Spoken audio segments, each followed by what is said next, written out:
Chapter 7 Dynamite. "We'd better be careful," said Annie. They stepped in their sock feet over the broken cobblestones, trying not to cut themselves. They headed down the hillside. On their way, they passed policemen carrying stretchers with injured people on them. They passed soldiers directing all those trying to escape the fires. One man was trying to push a piano down the street. Another man was wearing a bunch of hats, all piled on top of one another. A woman carried her 3 little dogs in a bag. "Everyone's trying to save what's important to them," said Annie.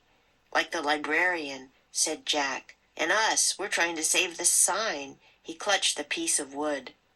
When they were halfway down the hill, a soldier on a horse galloped in front of them. "Get off the street! We're setting off dynamite!" he shouted. "Dynamite?" said Jack. "Yikes!" said Annie. People started running in all directions. Jack and Annie looked around wildly for a safe place to go. Jack saw an alley. "There," he said. They ran into the alley and crouched on the ground. Jack reached into his bag for their research book. He looked in the index for the word dynamite. He found it. Then he turned to the right page number and read. After the fire started, the mayor had an idea. He thought that if some buildings were destroyed, the sparks would not fly from one wooden roof to the next. He ordered some buildings to be blown up by dynamite. His plan did not work. The firestorm raged from building to building, from street to street. Firestorm, Jack thought. The word sounded terrible. Just as he put the book away, a huge blast of dynamite shook the ground. Dust and dirt flew everywhere, even down the alley. Jack clutched their sign with one hand. He covered his eyes with the other. Annie did the same.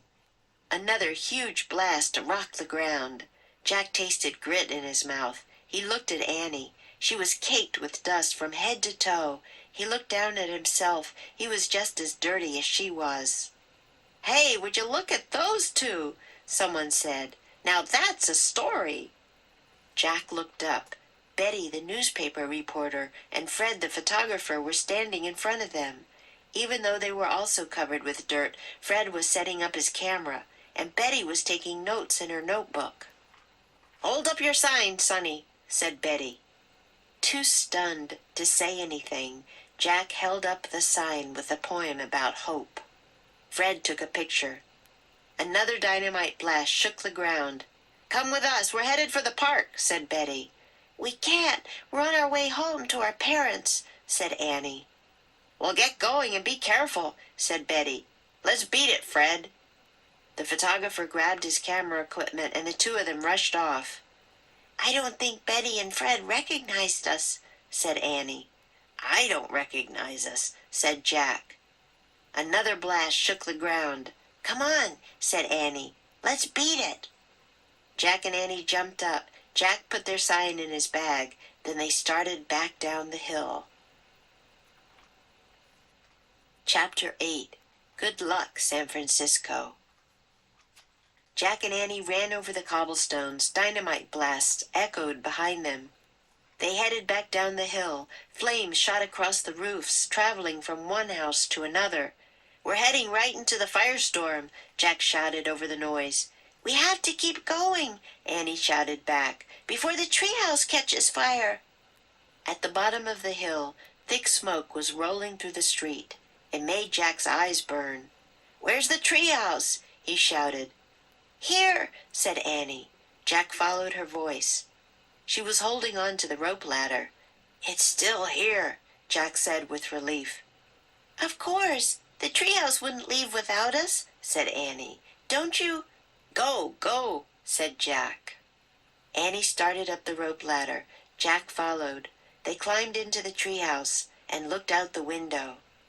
All around, buildings were going up in flames. Black smoke seemed to be smothering the city. Jack could scarcely breathe.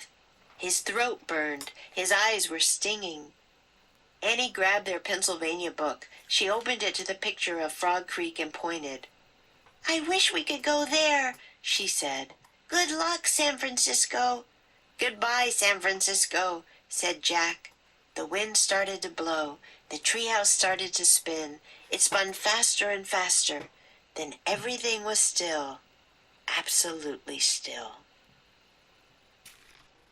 Magic Treehouse Book 24 Earthquake in the Early Morning Chapter 7 and 8. Chapter 7 Dynamite. Try not to. They stepped in their sock feet over the broken cobblestones, trying not to cut themselves. Try to. They passed soldiers directing all those trying to escape the fires. Run into. They ran into the alley and crouched on the ground. Too stunned to say anything. Jack held up the sign with the poem about hope. Let's beat it. Let's beat it, Fred. Chapter 8 Good luck, San Francisco. Go up in flames. All around, buildings were going up in flames. Catch fire. Before the treehouse catches fire. Keep going. We have to keep going. Practice makes perfect.